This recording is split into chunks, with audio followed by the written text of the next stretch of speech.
Hey guys, HDV here and welcome to a brand new video. Today we've got quite a few things to go over. More release date hints have dropped in the latest CoroCoro Leaks for Pokemon Legends EA. We have some new Nintendo Switch 2 updates to go over, some more Gen 10 potential images and rumors to take a look at. A lot of things to break down today. So if you're excited for the video, make sure to drop a like down below, leave a comment, subscribe if you're brand new, and let's get into the video.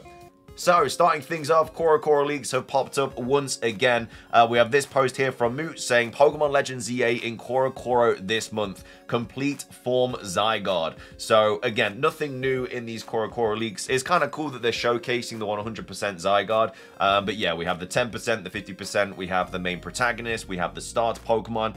We also have the Pokemon champions at the bottom of the page. And then we also have, I think, Gyarados there Mega Evolving. So, nothing brand new in this page, unfortunately. However, though, there are more release date hints regarding this. It is another Japanese outlet stating Fall 2025. So it's now not just the trailers for Pokemon Legends EA that are saying that this game is coming out in Fall 2025. It is also official Japanese like magazines and stuff like that. And I understand that for us, November is fall, but you have to remember that Japan kind of word it differently. So when they have said winter in the past for the new games coming out, that's been our November, but the fact that they're saying fall this time means that it's probably most likely going to be coming out before November this year. So we have Pokesutama here saying fall 2025. This is still saying fall. I still strongly believe we will be getting this game before November,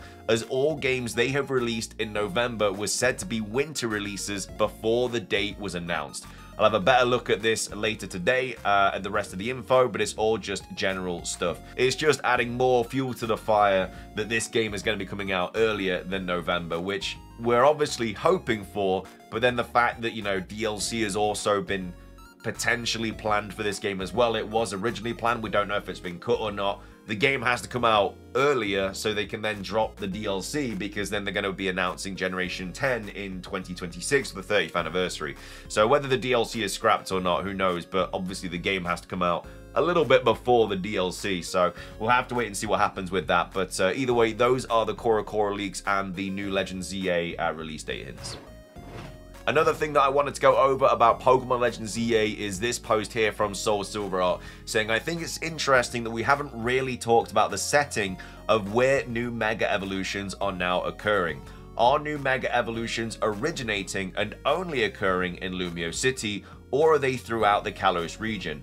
Mega Evolutions previously originated in various places and ways, like the Ultimate Weapon's energy, or basically all based on Infinity Energy / Space Stones, and then spread to various regions.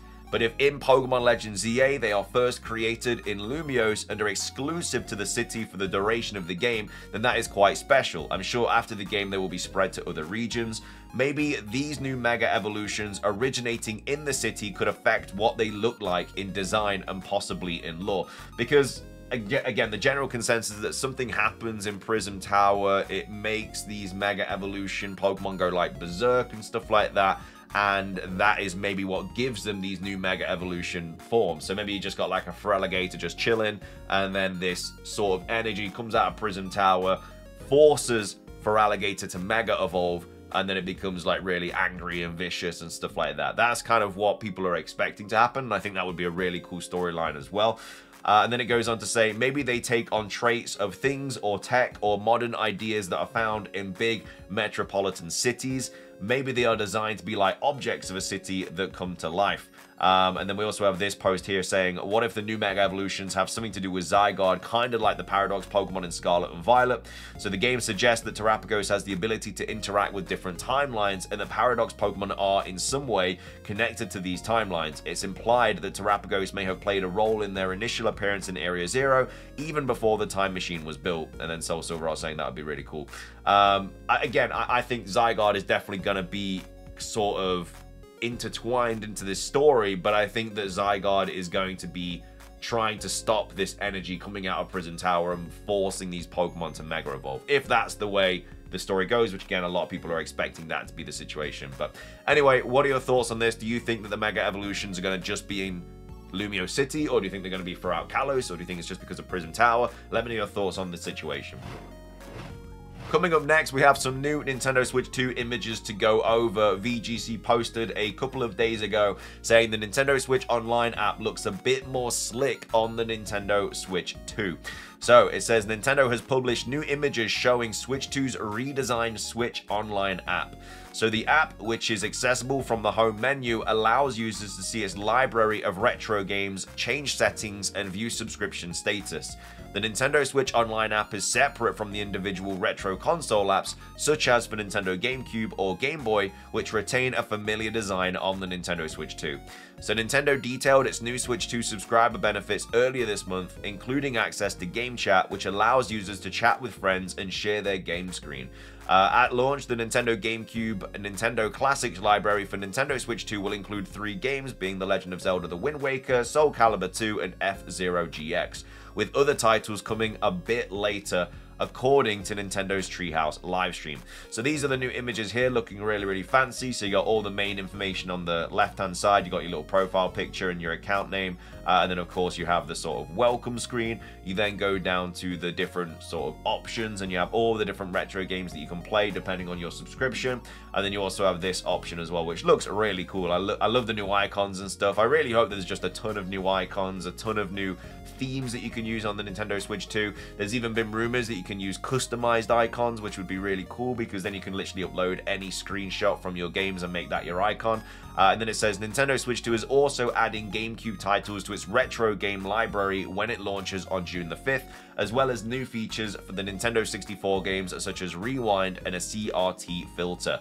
Nintendo Switch 2 will be released worldwide on Thursday, June the 5th. Pre-orders for the system have been delayed in the US and Canada. So new images there regarding the Nintendo Switch 2, which make it look very slick, very fancy.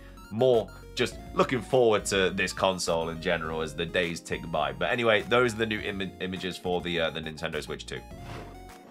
Coming up next, we have another update to go over about the price of the Nintendo Switch 2, this time from Eurogamer, saying Nintendo likely to stick with the Nintendo Switch 2's $450 launch price despite the tariffs, says analyst.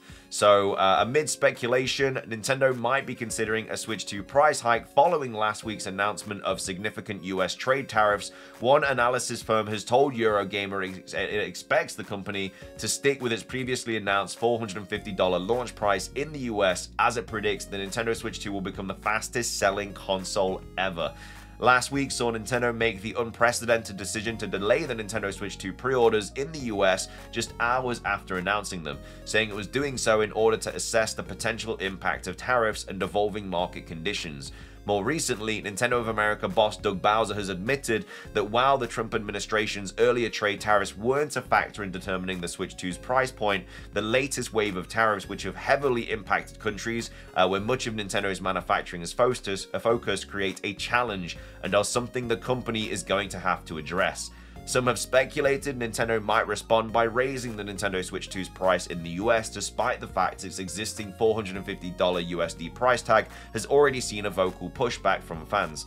However, analyst David Cole, founder of games industry marketing and research firm DFC Intelligence, has told Eurogamer his firm sees a change in price as unlikely at launch. We're expecting Nintendo to stick with the $450 price point, Cole told Eurogamer, and we believe that price point was reached with the threat of tariffs already looming. However, in its initial Nintendo Switch 2 guidance, DFC also suggests US trade tariffs, which include a 24% levy on Japanese goods, could lead to a 20% price increase for the console over the next 2 years. As such, it's lowered its initial 2025 worldwide forecast for the Switch 2 from 17 million units to 15 million units sold. If prices increase substantially due to tariffs, it notes, a significant portion of prospective buyers are likely to hold back on a purchase until prices come down. Cole tells Eurogamer DFC's revised forecast factors in both a potential price hike and the possibility that there may be a supply issue if Nintendo chooses to limit production initially due to tariffs. Nintendo is very conservative, he adds, and they don't like to take big risks on having surplus inventory, so they may take a bit of a wait-and-see approach given some of the unknowns. Despite DFC's revised sales forecast, the firm notes shifting 15 million units in 2025 would still make Switch 2 the fastest-selling gaming console to date, outpacing its predecessor. And looking further ahead, it believes the upper limit for hardware sales is enormous. adding, as the Switch 2 matures, it has the ability to capture an even larger share than the original Nintendo Switch. With its expanded appeal and focus on capturing new consumer segments, the firm writes, it will likely redefine what constitutes the core Nintendo audience.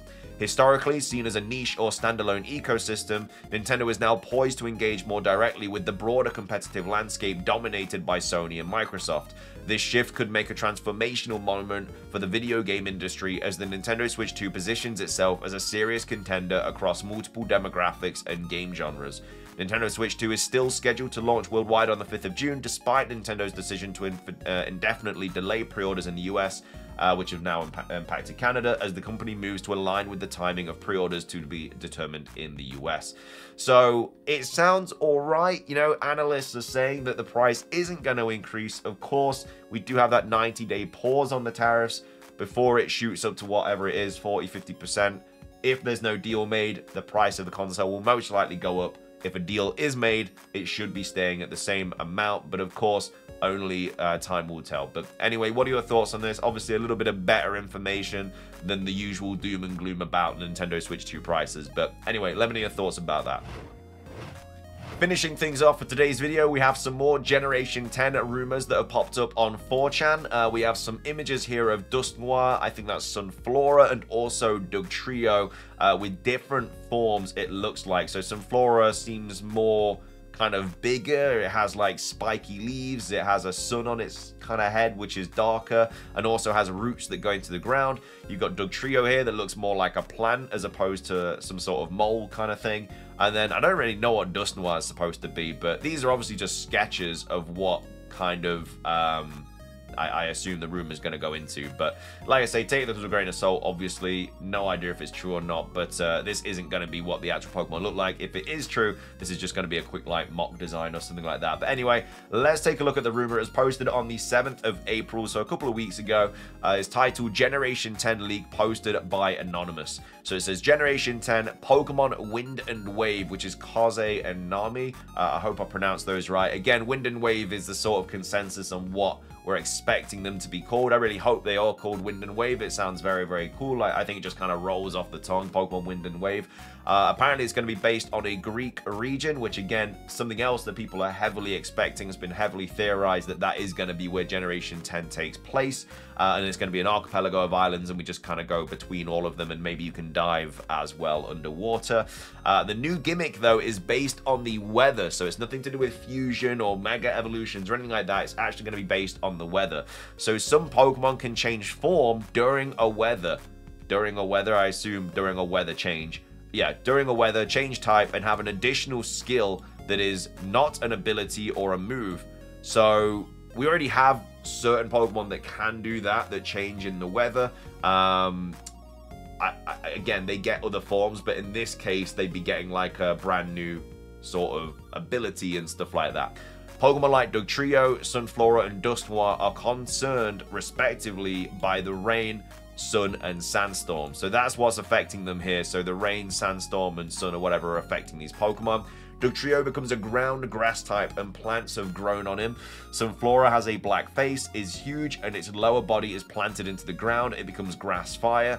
And Dusknoir regains elements of Dusclops, becoming more like a mummy, and it's also going to be ghost ground. I really like this sort of gimmick. I really like the idea of the weather changing a Pokemon's type. Like I say, we've had it in Pokemon before, but this is where they're generally changing the Pokemon's form, the Pokemon's type, and the Pokemon ability as well. The region is also influenced by the weather, so you can get super weather disturbances which sweep through the region, giving a distinct appearance to each island. So maybe you go to one island, it's going to be like heavily raining. You go to another island, it's going to be snowy. You're going to go to another island, it's going to be like a desert. And it would also allow those Pokemon to kind of live in those habitats as well. The Eye of a Disturbance is a Pokemon in this new form. The three legendary birds, being Zapdos, Articuno, and Moltres, are catchable under these conditions. So I don't think that means that they're getting the new form, but I assume it'd be like if there's a lightning storm, that's when Zapdos appears. If, you know, there's a volcano that goes off, maybe that's when Moltres appears. and when there's a snowstorm, that's when Articuno appears. So yeah, in each disturbance there is a Pokemon kind of in that situation, which sounds really cool. I like the idea of this. I do like the idea of the weather sort of being the new gimmick and kind of altering Pokemon forms, abilities, typings, everything like that. I'm not sure if I'd want the trio to get one because it gets so much. Like, obviously, we've got the Alolan form, we've got the regional variant of it, like the fake being Wiglet and Wugtrio. So I don't think we need another one. But either way, I think it's a cool idea. Don't know if it's going to be true or not, probably not. But let me know your thoughts on this. Would you like the idea of weather being a massive factor in this game? And that being part of the new gimmick in Generation 10. So yeah, let me know your thoughts on that. And then also let me know your thoughts on everything else that we covered today. The Nintendo Switch 2 updates. And then also the Legend ZA Mega Evolutions. And also the Legend ZA release date hints as well. That's going to be everything from me. If you enjoy the video, drop a like. Let's try and hit 500. It really helps out. Leave a comment. Subscribe if you're brand new. Ring the notification bell for daily Pokemon content. Have a fantastic rest of your day. And until next time, peace.